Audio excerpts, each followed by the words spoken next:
Hi friends, I'm doctor Madhurima, orthopaedic surgeon. So ఈరోజు ఒక చిన్న ఇంట్రెస్టింగ్ టాపిక్ గురించి మాట్లాడదామండి. సో చాలా మందికి చిన్న చిన్న కన్ఫ్యూజన్స్ ఉంటాయి. ఎప్పుడు ఐస్ ప్యాక్ పెట్టాలి అండ్ ఎప్పుడు హాట్ ప్యాక్స్ పెట్టాలి అని.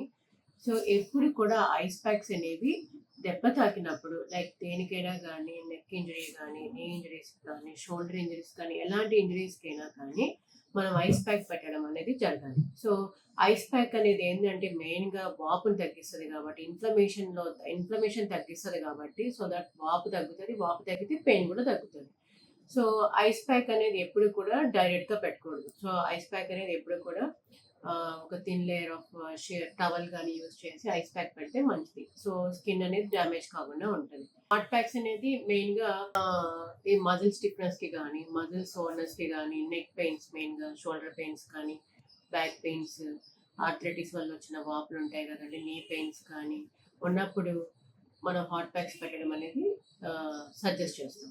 సో హాట్ ప్యాక్స్ అనేది మెయిన్‌గా ఏందంటే లోకల్ బ్లడ్ సర్క్యులేషన్‌ని బాగా ఇంప్రూవ్ చేయడం వల్ల మీకు ఆ మజిల్ సోర్‌నెస్ కానీ, మజిల్ స్పాజమ్స్ కానీ, స్టిఫ్‌నెస్ కానీ తగ్గి పెయిన్ అనేది తగ్గుతుంది. సో కొన్ని కండిషన్స్‌లో ఐస్ ప్యాక్స్ కానీ, హాట్ ప్యాక్స్ కానీ పెట్టని కొన్ని కండిషన్స్ ఉన్నాయండి. మెయిన్‌గా అది ఓపెన్ వూండ్స్ ఉన్నా కానీ, కొన్ని arterial disease like peripheral vascular disease ఉన్నా గానీ, అలాంటి కండిషన్స్‌లో ఐస్ ప్యాక్స్ కానీ, హాట్ ప్యాక్స్ కానీ పెట్టకూడదు. సో ఇప్పుడు హాట్ ప్యాక్స్ మెయిన్‌గా ఆహ్, ఎలక్ట్రిక్ హాట్ ప్యాక్స్ మనకి అవైలబుల్‌లో ఉన్నాయండి. అలాంటివి కూడా ఈ డైరెక్ట్‌గా ఎలక్ట్రిక్ హాట్ ప్యాక్స్ అనేవి స్కిన్‌కి పెడితే కూడా కొంచెం డ్యామేజ్ అయ్యే ఛాన్స్ ఉంటది. So thin sheet of towel దాని చుట్టూ వ్రాప్ చేసి పెట్టుకుంటే బెటర్ అండి. స్కిన్‌కి డ్యామేజ్ కాకుండా ఉంటది.